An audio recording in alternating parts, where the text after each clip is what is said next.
Bonjour à toutes et à tous. Bienvenue dans votre Flash Info quotidien. Ici Gisèle Moloma. Aujourd'hui, nous plongeons au cœur d'une actualité brûlante avec des informations qui nous parviennent de Boali, où la tension est à son comble. Des événements d'une violence inouïe s'y déroulent. Pour nous éclairer sur cette situation qui échappe à tout contrôle, je suis en direct avec notre envoyé spécial, le journaliste Anselme Bata. Bonjour Anselme. Bonjour Gisèle et bonjour à tous nos auditeurs. La situation à Boali est effectivement d'une extrême gravité. Anselme, on parle de troubles majeurs, d'une ville qui sombre dans le chaos. Qu'est-ce qui s'est réellement passé pour en arriver là?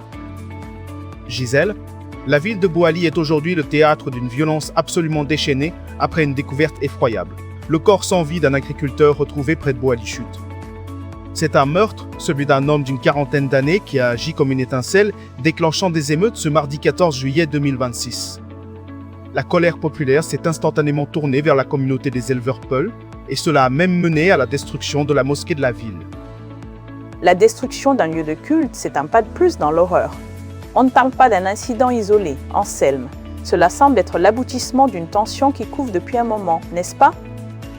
Exactement, Gisèle. En fait, la tension montait progressivement depuis plusieurs semaines au sein de la population locale de cette commune, située à 905 km de la capitale sur l'axe de Bossambélé. Les habitants pointent du doigt et accusent de façon persistante les éleveurs Peul de se livrer à des activités criminelles, notamment des enlèvements de civils, et cela de façon incessante. Ils affirment que ces malfaiteurs procèdent à des enlèvements de personnes toutes les 1 ou 2 semaines. Pour chaque otage, des sommes, parfois 1 ou 2 millions de francs CFA, sont exigées pour la libération. Cette accumulation d'enlèvements et de demandes de rançon a engendré une colère collective immense au sein de la population de Boali. Un sentiment d'abandon et de ras-le-bol face à une criminalité qui s'installe et s'organise, c'est ce qui ressort de vos propos, Anselme. Et ce mardi, la situation a basculé. Racontez-nous ce qui a été le déclencheur de ces violences extrêmes. Ce mardi 14 juillet 2026, la situation a pris un tournant tragique quand un père de famille, âgé d'une quarantaine d'années, a voulu se rendre dans ses champs situés vers le secteur de Boali Chute. C'est dans cette zone que l'agriculteur a été arrêté par des éleveurs. D'après les témoignages que nous avons recueillis, l'homme a été sauvagement battu puis égorgé. Des passants ont ensuite découvert le corps inerte sur les lieux du crime et ont transporté la dépouille de la victime vers le centre de Boali. C'est une exécution sommaire d'une violence inouïe. On imagine la fureur des habitants à la vue de ce corps. La vue du corps de la victime a effectivement provoqué une réaction instantanée des jeunes de la ville. Transportés par une rage folle, les manifestants ont pris le cadavre et se sont dirigés vers la mosquée, clamant leur intention d'enterrer la victime directement dans l'enceinte de la mosquée de Boali. Une fois sur place, la foule s'en est prise au lieu de culte, détruisant entièrement le bâtiment. Une destruction totale, c'est un acte lourd de sens. Qu'ont fait les autorités pour tenter de contenir cette déferlante de violence, Anselme? Devant cette explosion de violence, les policiers et les gendarmes se sont déployés en urgence dans tous les quartiers.